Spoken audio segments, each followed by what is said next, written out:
27 रमज़ान को एतकाफ़ करना। 27 रमज़ान को एतकाफ़ में बैठना कैसा है? एहतशामुल हक़ क़ुसूर से बहुत अच्छा है। नफली एतकाफ़ है तो जब चाहें बैठे हैं, उसके वो अहकाम नहीं है जो सुन्नत एतकाफ़ के होते हैं।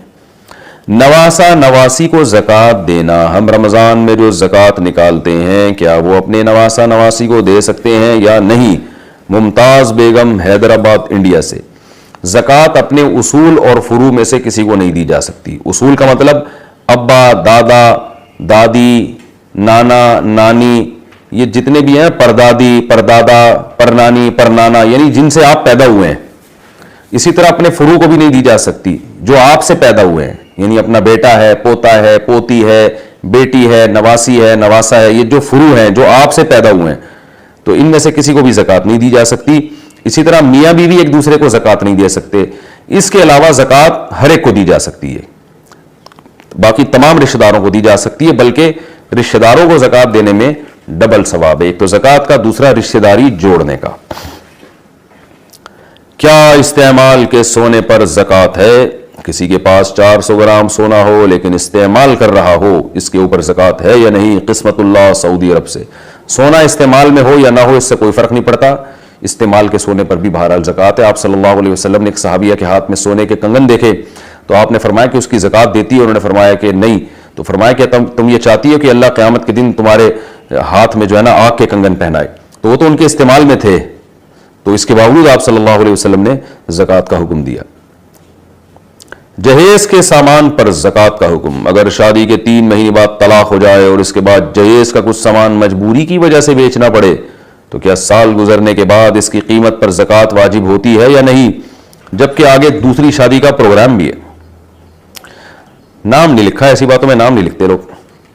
देखें, जहेज पे ज़कात फ़र्ज नहीं होती, क्योंकि जहेज वो चीज़ नहीं है जो बेचने के लिए खरीदी हो, वो तो बच्चियों को लोग गिफ्ट देते हैं, तो उस पर ज़कात वाजिब नहीं है।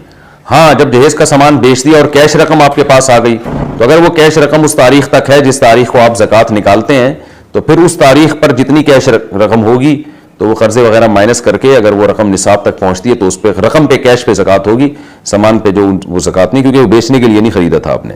बाद में बेशक बेच भी दें, उससे कोई फ़र्क नहीं पड़ता।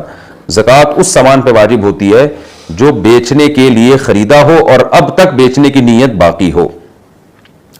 माल तिजारत की ज़कात का तरीका। मेरा कपड़ों का बिजनेस था जो अभी बंद हो गया है, मेरी अभी कोई आमदन नहीं है, तो क्या मैं इन कपड़ों को ज़कात में दे सकती हूँ? अगर दे सकती हूँ तो खरीदी हुई रकम पर या जिस रकम पर बेचती थी, किस हिसाब से देना होगा? उम्मे कुलसूम इंडिया से। जो आदमी जो चीज जिस कीमत पे बेचता है उस पर उसी कीमत के हिसाब से ज़कात देना वाजिब होती है। जैसे एक आदमी का होलसेल का बिजनेस है, वो चीजें खरीदता है, होलसेल रेट पे देता है, तो वो होलसेल रेट पे ही ज़कात देगा। एक रिटेल पे बेचने का मामूल है तो वो रिटेल पे ज़कात देगा। तो आपका अगर कपड़ों का बिजनेस बंद हो गया लेकिन आपका अभी तक इरादा है कि उन कपड़ों को आपने बेचने के लिए खरीदा था और अब तक बेचने ही की नीयत बरकरार है, तो फिर तो आप पर इन कपड़ों पर ज़कात वाजिब है। और अगर कपड़ों में बेचने की नीयत खत्म हो गई है, बल्कि उनको इस्तेमाल की नीयत हो गई है या किसी को गिफ्ट देने की नीयत हो गई है, तो उनकी ज़कात साक़ित हो गई। तो इसलिए अगर बेचने की नीयत बरकरार है तो फिर आप जो रिटेल प्राइस है ना कपड़े का, उसमें आप 2.5% ज़कात दें। और यह भी हो सकता है कि वो कपड़े भी ज़कात के तौर पर दिए जा सकते हैं, तो पैसे देना ज़रूरी नहीं।